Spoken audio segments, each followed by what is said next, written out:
Ya jinnya tuh milih-milih suka-suka dia lah. Mau masukin siapa? Intinya jadi orang-orang yang ada dendam. Ya, yang rentan. Kita kan bilang yang rentan, yang mudah. rentan, Yang ya. rentan tadi yang orang-orang punya emosional gitu. Ada nggak pengalaman yang paling mengerikan? Bukan mengerikan, mungkin takut, menyeramkan deh selama ini selama Evaldi meruqyah orang. Ada Pengalaman sih, deh, ada. pengalaman. Yang paling menyeramkan itu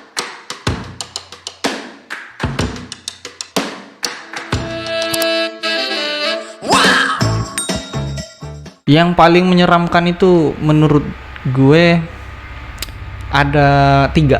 Ada tiga kasus kejadian. Tiga kasus kejadian ruqyah yang paling seram menurut gue. Yang pertama cowok, yang kedua cewek, dua-duanya cewek. Jadi yang pertama cowok, yang kedua, ketiga cewek. Itu secara bersamaan atau terpisah? Beda-beda kasus. Tapi waktunya terpisah. Waktunya berdekatan, terpisah. Tapi waktunya berdekatan, benar. Soalnya kita dulu ada waktu SMA itu ada pernah kasus kesurupan massal juga. Kesurupan massal. Kesurupan massal Di sekolah. di sekolah. Yes. Dan lu yang Waktu itu iya. lu sama Pak Uje ya? Enggak. Nah, itu. Di waktu-waktu kesurupan massal itu Pak Uje-nya malah lagi pergi, lagi nggak di sekolah. Terus Lagi di luar, lagi ada urusan di luar. Ya akhirnya gue sendiri. yang kebetulan memang cuma lu bisa sendiri ya? Gue sendiri yang nanganin. Yang bisa meruqyah di sekolah itu ya? Bisa, enggak ya, mungkin enggak gue sendiri, tapi gue sendiri yang nanganin waktu itu. Iya, ibaratnya yang mimpin lah ya, yang bantu lah. Yang nanganinnya waktu itu. Lu sendiri? Gue sendiri. Itu puluhan orang ada. Yang kesurupan massal ya puluhan orang. Tapi yang gue ruqyah enggak semuanya. Yang gue ruqyah cuma kayak orang-orang yang nge-trigger yang lain. Yang mempengaruhi orang lain. Yang mempengaruhi yang lain.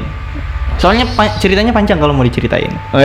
Intinya lu cari yang paling ini ya, paling sumbernya dari sumbernya. Nah, itu yang diruqyah. Yang lain kan karena apa ya, kayak ke-trigger. Jadi cukup dipisahin aja. Sebenarnya kalau ini tips trik ya. Kalau lu pada misalnya temen lu kesurupan dan lu nggak tahu mau ngapain, pisahin aja. Pisahin dari orang-orang. Kalau temen lu kesurupan di rumah, pisahin aja, kurung sendiri di kamar, udah. Nanti dia berbuat sesuatu yang jauhin aja dari barang-barang berbahaya, udah aman. Biarin aja. Ntar dia diam sendiri. Sadar gitu? Sendiri. Karena gini ya, ini yang banyak orang nggak tahu ya. Jin itu makhluk yang eksistensial. Eksistensial. Maksudnya mereka tuh seneng buat eksis. Senang show up ya? Seneng show up. Ngerti nggak? Kayak gini nih, misalnya kita lagi ngeceritain tentang jin. Mereka seneng nih dengerin kayak gini. Enggak beneran. Mereka merinding nih. Jadi kita cerita kayak gini, lagi ngebahas jin, bisa jadi mereka di kanan kiri kita lagi ngedengerin. Beneran. Ini yang banyak orang nggak tahu. Jadi jin itu eksistensial. Mereka seneng banget kalau jadi pusat perhatian, segala macam seneng. Makanya orang kesurupan kalau dikerubungin malah tambah jadi. Iya sih, kalau kita tonton, kita main-mainin malah tambah jadi kan? Iya sih. Karena mereka seneng jadi pusat perhatian, mereka seneng. Makanya gue bilang tips triknya, kalau lu nggak tahu ngeruqyah atau nggak tahu cara nanganin orang kesurupan gimana, ya udah pisahin aja. Pisahin dari keramaian. Tadi keluar sendiri ya? Iya, ntar dia diam sendiri. Gitu, ntar dia diam sendiri. Dan saran gue jangan disakitin. Jangan jangan kayak disakitin lah, karena kayak mereka pas kesurupan nggak kerasa, tapi habis itu mereka kerasa. Kalau misalnya kita mukul atau ngiket atau segala macam, mereka kerasa habisnya sakitnya. Kurung aja ya? Iya, pisahin aja. Tergantung situasi kondisi lah. Pisahin di tempat yang aman, biarin nanti dia sadar sendiri. Nah, jadi yang tadi lanjut tadi yang 3 orang tadi. Yang 3 orang tadi. Jadi sebenarnya ceritanya berkaitan ya 3 orang ini. Ada relate gitu ya? Relate. Dan punya awalnya semua gitu. Gitu. Jadi berawal dulu waktu itu ada kemah akbar ya. Yang tadi ya, yang kesurupan massal tadi. Yang kesurupan massal tadi. Nah, ya ini sebelum kesurupan massal ya. Jadi ada kemah akbar. Nah, pas kemah akbar itu kan kumpul tuh ada semua SMA di Pagar Alam. Organisasi ngirim perwakilan gitu. Gitu kan. Kebetulan yang mimpinnya gua, yang jadi ketua panitia. Ketua panitia ya. Jadi ketua panitianya gua. Dan kerjasama sama salah satu organisasi pramuka luar gitu, organisasi pramuka eksternal. Gitu ya, kayak sama salah satu organisasi pramuka eksternal. Jadi bukan pramuka internal, pramuka eksternal. Jadi mereka ngebentuk organisasi sendiri, komunitas sendiri. Nah pas kemah akbar itu awal mula semuanya. Jadi pas kemah akbar itu, pas kita lagi kalau pas kemah tuh ya, yang bakar api unggun itu kan, yang api unggun besar gitu kan, apa ya namanya? Lupa lah, pokoknya ada acara ngumpul lah ya, kita melingkar semuanya di api unggun, dan api unggunnya gede waktu itu. Nah pas api unggun ada yang kesurupan, satu orang jatuh, satu. Terus anehnya lama-lama nular, ada lagi yang jatuh, terus akhirnya banyak nih yang kesurupan. Ya udah, akhirnya acaranya jadi agak kacau kan, panik lah orang ya. Nah dari sekian banyak yang kesurupan itu ada satu orang yang kesurupannya seram kalau menurut gue. Memang fisik diperlihatkan ya? Enggak kayak gitu. Maksudnya kayak orang kalau kesurupan, kalau dia ngamuk-ngamuk atau kayak tidak teriak lah ya, teriak-teriak segala macem, itu kan kita ngelihatnya kayak biasa gitu. Bukan biasa, kadang ada juga orang yang tetap serem gitu kan. Tapi yang paling serem menurut gue ini si cewek ini, namanya Windy, itu dia kesurupannya dia cuma kayak telentang tapi matanya melotot dan diem aja gitu, kaku, matanya nggak bisa ditutup, udah berusaha ditutup ngebuka lagi, jadi kayak telentang gini, melotot aja gitu, pandangannya kosong. Itu yang paling serem menurut gue, daripada dan itu lebih susah teriak. Dan itu susah banget buat ngerukyah. Kalau gue nggak salah malam itu kita udah rukyah, udah sama Pak Uji juga, tapi dia tetap nggak sadar. Itu apa tuh? Karena apa tuh? Nggak tahu ya nanti di ininya baru kita paham gitu kan apa yang terjadi. Akhirnya diputusin lah, kayak udah malam ya, mungkin udah lewat jam 12 malam, akhirnya ya udah bawa ke rumah sakit aja. Bawa ke rumah sakit. Kalau di rumah sakit kan akhirnya dokter kayak ngevonisnya kecapean. Jadi akhirnya dikasih obat bius, tidur dong, obat tenang lah gitu kan. Kira-kira matanya nutup ya? Iya, nutup dong, karena tidur gitu. Oke, selesai, yang itu dimasukkan ke rumah sakit, ngurus yang lain, kesurupan yang lain.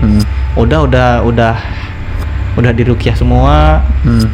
Sampai akhirnya kemahnya selesai gitu kan, pulang ke rumah masing-masing. Nah, ternyata nggak selesai di situ. Itu baru mulai kejadian seram lainnya.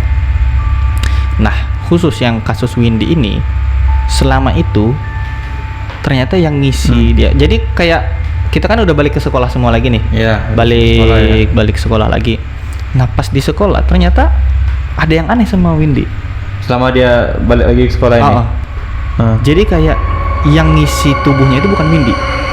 Jadi karena dia jadi kayak orang yang tatapannya sering kosong, ngelihat orang itu kayak kosong gitu. Jadi bukan kayak Windy yang biasanya. Tapi dia berangkat sekolah kayak aktivitas biasa. Tapi yang isi di dalamnya kayak bukan Windy.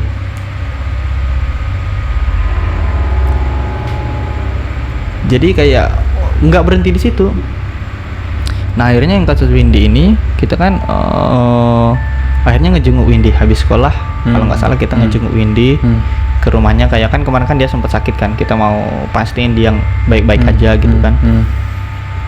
Akhirnya kita periksa ke rumahnya Windy, disambut dong sama keluarganya Windy gitu kan teman-temannya banyak yang ngejenguk. Tapi anehnya si Windy ini nggak mau ngeliat gua.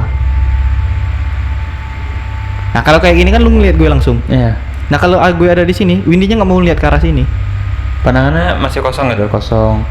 Enggak, itu dia kayak orang biasa aja. Udah kayak ceria-ceria aja gitu. Tapi dia nggak bisa ngeliat gua. Dan lu nggak bisa atau nggak mau nggak tahu gua. Tapi nggak ngeliat gua. Dan lu merasakan sesuatu yang beda. Iya bener. Setiap gue ada di arah pandangan matanya, dia pasti ngeliat ke arah yang lain. Dan dia ngobrol sama teman-teman yang lain. Cuma gua sendiri yang nggak, kayak dikacangin gitulah. Gitu kan. Nah itu kan kayak oke, mungkin ada salah lah ya gue atau apa gitu, gue nggak tahu gitu kan. Paham gue. Yang seramnya pas malamnya. Jadi kan Windy deket sama salah satu teman kita nih. namanya Ridwan. Jadi kan deket, jadi kayak chattingan gitu kan. Zaman itu BBM. Masih zaman masih zaman BBM. Jadi tiba-tiba malamnya si Ridwan ngirim screenshotnya ke gue. Kayak, Val, ini Windy kenapa? Kok dia kayak gini? Jadi gue baca chatnya kan. Jadi kayak si Ridwan nanyain, mungkin si Ridwan juga sadar gitu kan, ada yang aneh gitu kan. Dia nanya ke Windy, lu kenapa sih nggak mau ngelihat ini Kak Ival gitu tadi kan? Kata Windy-nya, emang ada Kak Ival tadi katanya. Dia bilang gitu, emang ada Kak Ival tadi, dia bilang. Terus Ridwan bilang, ya ada. Lu nggak ngelihat? Nggak ada Kak Ival tadi.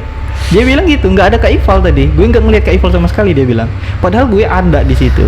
Dan lu tahu nggak, kalau gue duduk di dalam itu, gue duduk di kursi yang satu. Kalau kita kan kalau tamu ke orang kan ada sofa panjang, ada sofa yang satu yang gede gitu kan, yang kayak biasanya duduk tuan rumah yang duduk di situ. Nah, gue duduk di kursi itu, otomatis ya kelihatan lah ya harusnya. Yang jadi sorotan dong yang duduk di situ.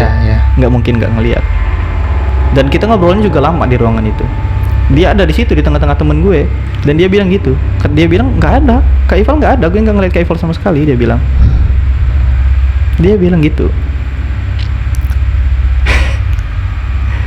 Jadi kayak bukan Windy yang isi. Akhirnya lu ketemu lagi. Singkat cerita kan sekolah gitu ya, sekolah, dan gue udah ngerukiah. Singkat cerita sekolah. Nah, kejadiannya pas kesurupan massal. Puncaknya pas kesurupan massal, si Windy yang pertama kali kesurupan dan akhirnya nular ke semuanya. Si Windy kesurupan massal, akhirnya ada salah satu temen gue langsung lari ke kelas gue. Gue posisinya waktu itu lagi tryout. Jadi ada kelas 3 ya? Kelas 3. Ada adik kelas yang nyamperin gue terus bilang, dia bilang kayak, Kak Ival ini ada yang kesurupan, banyak yang kesurupan, dia bilang kan. Guru gue yang ngawas gue TO waktu itu ya cuma kayak nggak ada ya masalah-masalah yang kayak, oh yaudah keluar aja. Ya udah gue keluar gitu kan, keluar. Nah pas gue keluar, gue lihat dong, ternyata udah banyak yang kesurupan di kelas bawah. Karena gue kelas 3 IPS itu biasanya kayak ada tanah, jadi di atas, yang lain kelasnya di bawah gitu. Jadi pas gue turun ternyata udah banyak yang kesurupan. Nah gue itu langsung mikirnya ke Windy, karena kayak pusatnya di Windy nih, pusat masalahnya nih. Dan lu nyari Windy langsung? Gue nyari Windy langsung dong. Nah pas nyari Windy dia teriak-teriak gitu kan, tolong, dia bilang gitu. Tolong, dia bilang gitu, dia teriak-teriak gitu. Akhirnya kan diputusin untuk ditandu. Ya udah bawa ke musola aja, gue bilang. Gue nanya Pak Uje di mana, ternyata Pak Uje nggak ada. Pak Uje lagi keluar. Pak Uje lagi keluar. Biasanya kan yang ngerukiah Pak Uje gue bantu aja kan. Pak Uje posisinya lagi di luar. Ya udah akhirnya gue yang nanginin, dia bawa ke musola aja dulu, gue bilang kan. Dibawa ke musola. Nah pas jalan itu nandu dia ke musola, dia itu teriak-teriak, Kak Ival, dia bilang kan. Kak Ival, tolong Kak, dia bilang. Kak tolong, dia bilang. Gue tanya dong, tolong kenapa Win? Ada apa? Gue bilang gitu dong. Kamu kenapa? Gue bilang. Terus dia bilang, Kak, ini aku nggak bisa pulang, dia bilang. Ini aku nggak bisa pulang, dia bilang. Kak tolong aku, Kak, aku mau pulang, dia bilang. Gue bilang, lu emang di mana? Gue bilang, lu kan di sini di sekolah. Gue bilang, kalau lu mau pulang ayo kita pulang. Terus enggak Kak, katanya kan, aku masih di rumah berbagi. Rumah berbagi itu lokasi yang kita kemah akbar tadi ya. Jadi dia bilang, aku masih di rumah berbagi.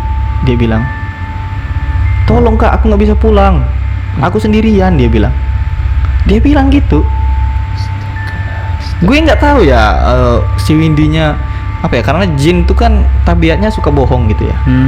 Suka bohong. Jadi gue nggak tahu itu beneran atau enggak, tapi kayak ya pasti jadi pikiran kita dong. Dia bilang gitu. Dia bilang karena di antara yang lain cuma dia yang kesurupannya kayak jiwanya yang diambil gitu. Karena dia kesurupannya diem tapi matanya melotot kosong. Dan pas sadar ke sekolah kan gue bilang tadi dia kayak bukan dia yang ngisi badan itu. Dan akhirnya lu pergi lagi. Dan pas kesurupan massal itu dia teriak-teriak kayak gitu. Alhasil lu pergi lagi ke rumah berbagi. Iya, nantinya. Tapi gue nggak tahu juga ya. Pokoknya pas itu dia teriak-teriak gitu. Pas sampai di musola, ada 2 orang lagi nih yang kesurupan. Jadi pas belum sampai ke musola, tangan dia itu udah nunjuk kayak gini. Nunjuk ke. Jadi kan dia posisinya ditanduk. Yeah. Nah, tapi tangannya nunjuk kayak gini, nunjuk ke arah musola. Dan kita belum sampai musola waktu itu. Dia nunjuk ke arah musola. Udah lewat lapangan, udah lewat ruangan kepala sekolah, baru dong di belakangnya musola. Ternyata di belakang musola itu, di musola lagi ada 2 orang yang kemarin pas di kemah akbar itu juga sempat kesurupan. Dia nunjuk itu. Pas si cewek itu ngelihat Windy, dia langsung kesurupan juga. Langsung kesurupan dua-duanya. Oke dong, langsung dibawa ke musola dong. Pas dan itu posisinya lu sendirian ya? Sendiri. Yang sendiri, bener. Ngobatin ya? Bukan ngobatin ya, kayak bantu lah ya, bantu ya. Soalnya Pak Uje kan lagi di luar. Gue juga sempat telepon Pak Uje. Gue minjem telepon. Gue telepon Pak Uje, Pak gimana nih? Ya udah, Pak Uje bilang, ya udah bacain zikir ini aja. Dia bilang kan, ruqyah, bacain zikir ini aja. Ya udah, gue amalin aja gitu kan. Gue bacain zikir, dan pas gue meruqyah, siang 2 orang ini teriak gitu kan. Di musola, anak buahku, dia bilang.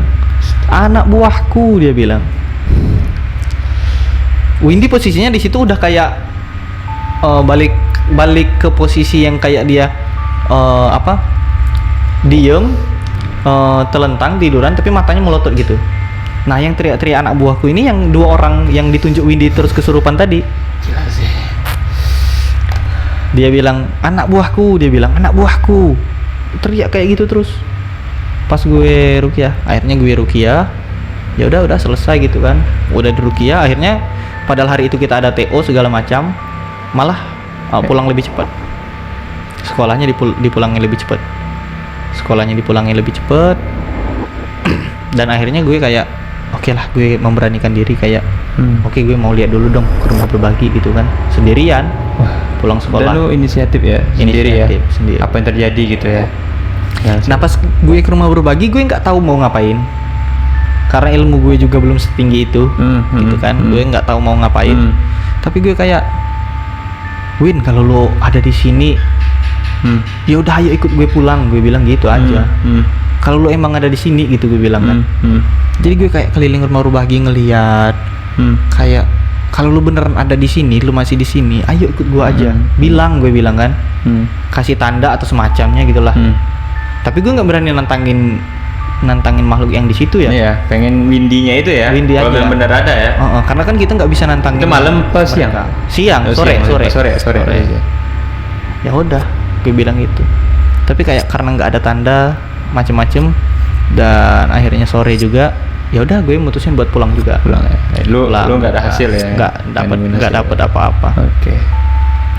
Akhirnya Windy-nya perlu diruqyah berkali-kali, baru dia sadar. Dan itu dia tetep nggak tahu kenapa paling benci sama gue. Dia bilang gitu. Nggak tahu ya kenapa ya. Sampai sekarang? Nggak ya? Nggak, sekarang kan udah sembuh ya. Pokoknya itu. Jadi dia kayak kesurupannya yang jiwanya itu kayak terperangkap di situ. Jadi udah dikuasain. Gitu. Nah, itu yang paling serem menurut gue. Serem ya. Yang paling serem yang pertama ya. Karena ada 2 lagi yang serem juga menurut gue.